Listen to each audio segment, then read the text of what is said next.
ஆதி என்னும் பராபரையே அன்பான மனோன்மணியே சோதி எனும் பஞ்சகத்தாலே சொற்பெரிய கரிமுகனே தீது நீக்கும் கந்தவளே திருத்துகின்ற குருநாதர்களே 18 சித்தர்களே பண்பாடு பரமசிவமே உதவி ஜோதிடங்கள் உரைப்பதற்கு நாதவிந்து வடிவாக நல்ல துணை ஆவீரே. உலகில் உள்ள தமிழ் பேசும் அனைத்து நல் உள்ளங்களுக்கும் மற்றும் ஜோதிட சார்ந்தவர்களுக்கும் மூத்தவர்களுக்கும் ஆர்வலருக்கும் மற்றும் இந்த காணொலியை காணும் உங்களுக்கும் ஆஸ்ட்ரோராஜின் இனிய நல்வணக்கங்கள்.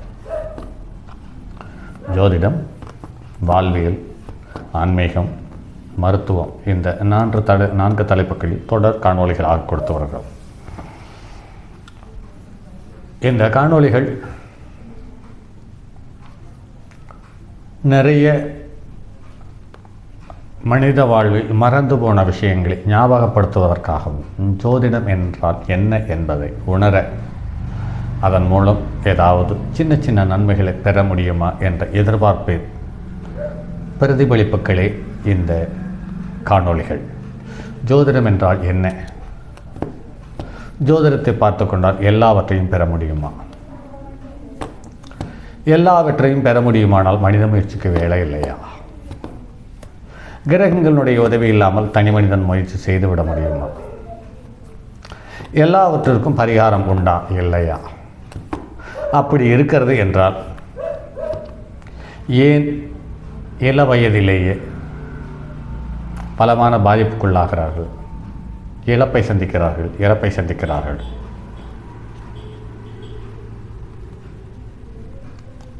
அப்படி பரிகாரங்கள் இருக்கிறது என்றால் ஏன் இதை தடுக்க முடியவில்லை? பரிகாரம் இல்லை என்றால் இந்த உலகத்தில் உள்ள தெய்வங்கள் எப்படி காலம் காலமாக வாழையடி வாழையாக ஒரு தெய்வம் ஒரு இடத்தில் இருப்பதாகவும் அது ஒரு அதீத சக்தி பெற்றதாகவும் மனிதனுக்கு எப்படி நம்பிக்கை வந்தது? பரிகாரங்கள் ஒரு சில நேரத்தில் உபயோகம் இல்லாமல் அல்லது உதவாமல் போகும்போது அந்த தெய்வத்தின் மீது நம்பிக்கை குறையதா என்று பார்க்கும்போது இல்லை. ஸோ இதற்கு எல்லாம் நிறைய விஷயங்கள் இருக்கிறது. அந்த விஷயங்கள் ஒவ்வொன்றாக தேடி பார்க்கும் பொழுது இதில் 12ஆம் பாவம் என்று சொல்லக்கூடிய 3வது இடத்திற்கு ஜீவனஸ்தானமாகவும் மற்றும் ஜீவனஸ்தானமாகவும் கர்மஸ்தானமாகவும், அதாவது 3வது இடத்துக்கு கர்மஸ்தானமாகவும் 4ஆம் இடத்துக்கு பாக்கியஸ்தானமாகவும் 6வது இடத்துக்கு சப்தமஸ்தானமாகவும் 8வது இடத்துக்கு பஞ்சமஸ்தானமாகவும் 9வது இடத்துக்கு சுகஸ்தானமாகவும் 10ஆம் இடத்துக்கு 3ஆம் இடமாகவும் 11ஆம் இடத்துக்கு 2ஆம் இடமாகவும் அமையப்பெற்று பலவிதமான குணாதிசயங்களை வெளிப்படுத்தக்கூடிய ஒரு அற்புதமான ஸ்தானம். மறுமையை பற்றி பேசுவதும், மோட்சத்தை பற்றி பேசுவதும், நம் முதல் குழந்தையின் அந்திமகாலத்தை பற்றி பேசுவதும் இந்த 12ஆம் பாவங்களே தெளிவான 12ஆம் பாவத்தில் உள்ள கிரகங்களே தெளிவான தகவல்களை நமக்கு எடுத்து காட்டியிருக்கிறது. எடுத்து காட்டப் போகிறது என்பது 3 விதத்திலேயும் எடுத்துக்கொள்ளலாம். அந்த வகையில் ஒரு ஜாதகத்தில் 12ஆம் பாவம் விரயஸ்தானம் என்று சொல்லப்படுகிறது. அது மட்டுமல்லாமல் மோட்சஸ்தானமாகவும் இருக்கிறது. 12ஆம் இடத்தில் நல்ல சூழ்நிலை அமைந்தால் நல்ல சுகமான நித்திரையை அனுபவிப்பார். 12ஆம் இடம் கெட்டுப்போனால் வாழ்க்கை சோபிக்காது, தடுமாறும் நிலையிலேயே இருப்பார். 12ஆம் இடத்தை பற்றி என்ன கருத்துக்கள் இருக்கிறது என்பது சார்ந்த தகவலை இப்போது பார்ப்போம்.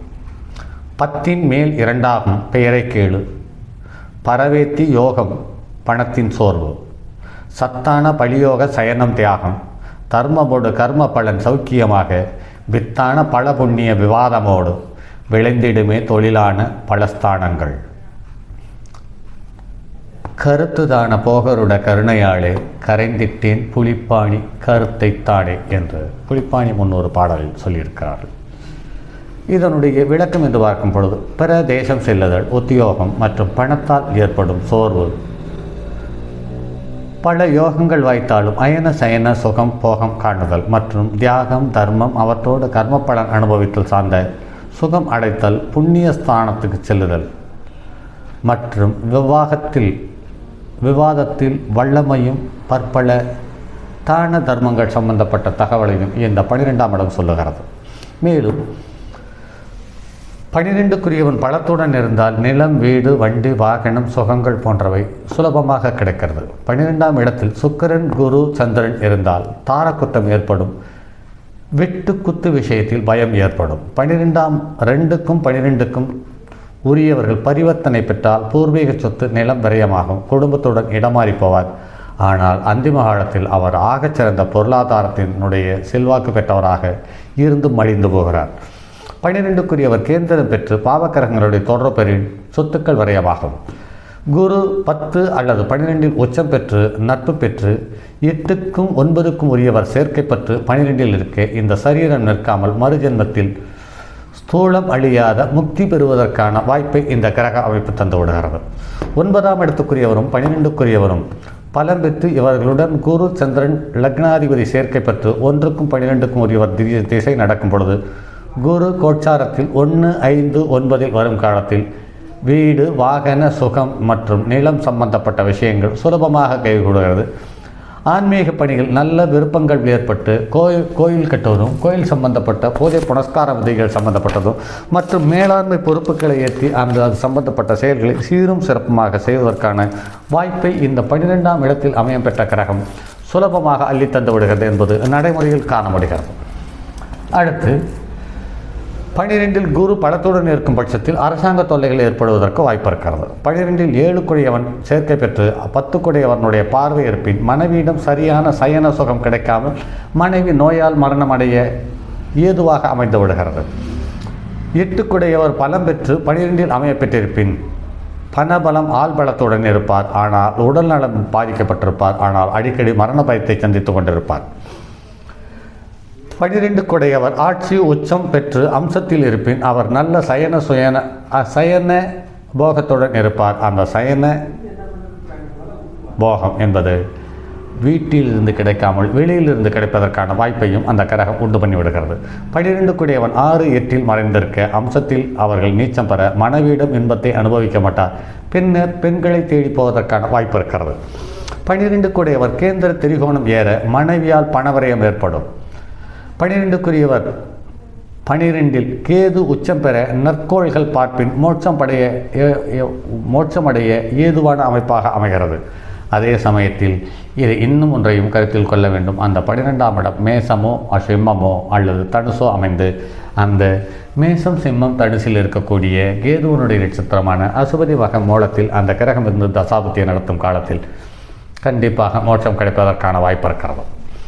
அடுத்தது 12ஆம் இடத்துக்குரிய கிரகம் 12இல் உச்சம் பெற்றிருப்பின் பணக்காரனாவான்.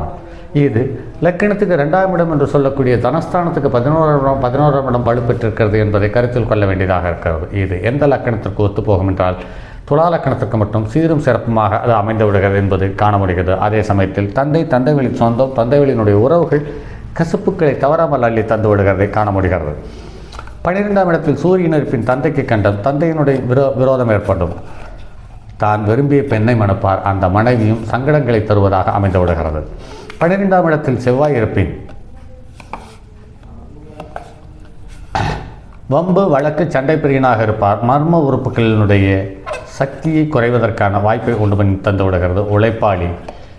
செவ்வாய், சனி கூடியிருக்கும் பொழுது பட்சத்தில் தந்தை வழி தாத்தா சொத்திலேயும் சகோதரன் விஷயத்திலேயும் நமக்கு கீழ் பணி செய்யக்கூடிய கூலியாள் விஷயத்திலேயும் சங்கடங்களையும் பிரச்சனைகளையும் அள்ளி தந்து விடுவதை நடைமுறையில் காண முடிகிறது. 12ஆம் இடத்தில் சந்திரன் இருப்பின் பூர்வீகம் அழிந்து விடுவதற்கான வாய்ப்பை தந்து விடுகிறது. யாத்திரை சுகம் உண்டு. சந்திரன் சூரியன் சேர்க்கை சேர்ந்திருப்பின் சூரியன் சந்திரன் செவ்வாய் சேர்க்கை சேர்ந்திருப்பின் இவர் பிறக்கும் போதே ஓமையாகவோ அல்லது காது கேட்காதவர்களாகவோ பிறப்பதற்கான வாய்ப்பு இருக்கிறது. லக்னத்தில் 12ஆம் இடத்தில் லக்னத்திற்கு 12ஆம் இடத்தில் புதன் இருப்பின் வாத நோய்கள் ஏற்படும். புத்திர பாக்கியம் குறைவு. தந்தைக்கு கண்டம் ஏற்படும். எதிர்பாராத சொத்து வரும். கையில் காசு நிற்காது. மது, மங்கை என்ற வகையில் பாதையில் சென்று சொத்து அழிந்து போவதை கண்கூடாக பார்க்க முடிகிறது. 12ஆம் இடத்தில் குரு இருக்க பிறந்தவர்கள் ஆடம்பர செலவு மூலம் தன்னுடைய சொத்துக்களை அழிவதற்கான வாய்ப்பை தந்து விடுகிறது. ஏதாவது ஒரு நாய் வாழ்நாள் முழுவதும் அந்திம காலம் வரை தொடர்ந்து அவர்களோடு பயணித்து அழைத்து சென்று விடுவதையும் இந்த 12ஆம் இடத்தில் இருக்கக்கூடிய குரு காட்டுகிறது.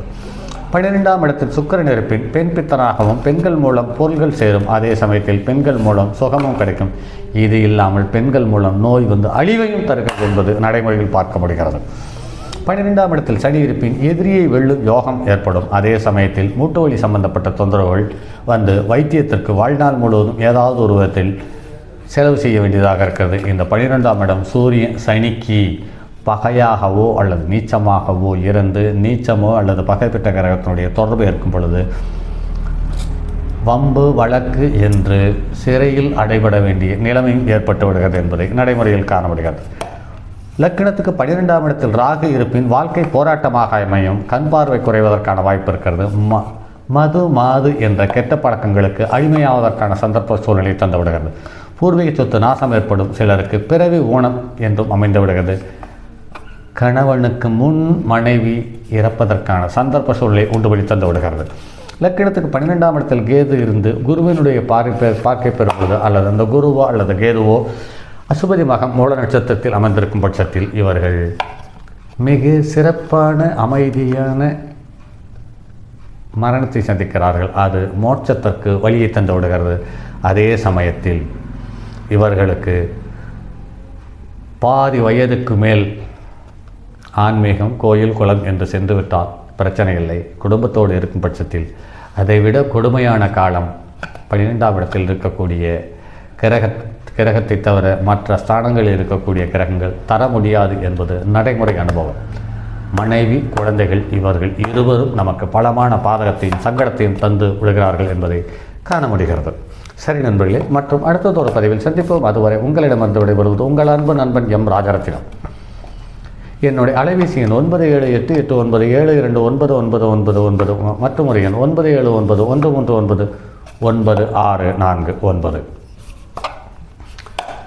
நான் தரும் பதிவுகள் அனைத்தும் என்னுடைய அனுபவத்தில் பார்த்தது. அதே சமயத்தில் நூல்களில் எடுக்கப்பட்ட தகவலாக இருந்தாலும் அனுபவத்தில் பார்க்காத தகவல்களை உங்களுக்கு நான் சொல்லுவதில்லை. அதற்காக அதிகமாக சிரமப்பட்டு இந்த பதிவுகளை கொடுத்திருக்கிறேன். இந்த பதிவுகளை உங்களுடைய வாழ்க்கையில் பரிசோதித்து பாருங்கள். உங்களுக்கு கிடைக்கக்கூடிய இந்த தகவல்கள் மற்றும் ஒரு நண்பர்களுக்கு இது தேவைப்படலாம் அல்லது இந்த தகவலுக்காக அவர்கள் காத்திருக்கலாம் என்பதை மனதில் கொண்டு பகிருங்கள். சரி நண்பர்களே, மற்றும் அடுத்ததொரு பதிவில் சந்திப்போம். அதுவரை உங்களிடமிருந்து விடைபெறுவது உங்கள் அன்பு நண்பன் எம் ராஜரத்தினம். தங்கமான் மழுவோடேந்தி தன்மதி தலையில் கொண்டோன் மங்கையர் பதிக்கு சொன்ன மாமொழி ஜோதிடத்தை இங்கு யாம் உரைப்பதற்கோ இமை என்னும் பிழை வராமல் காக்க செங்கன் மால்மருகன் யானைச்சரன் பதம் காப்பதாமே.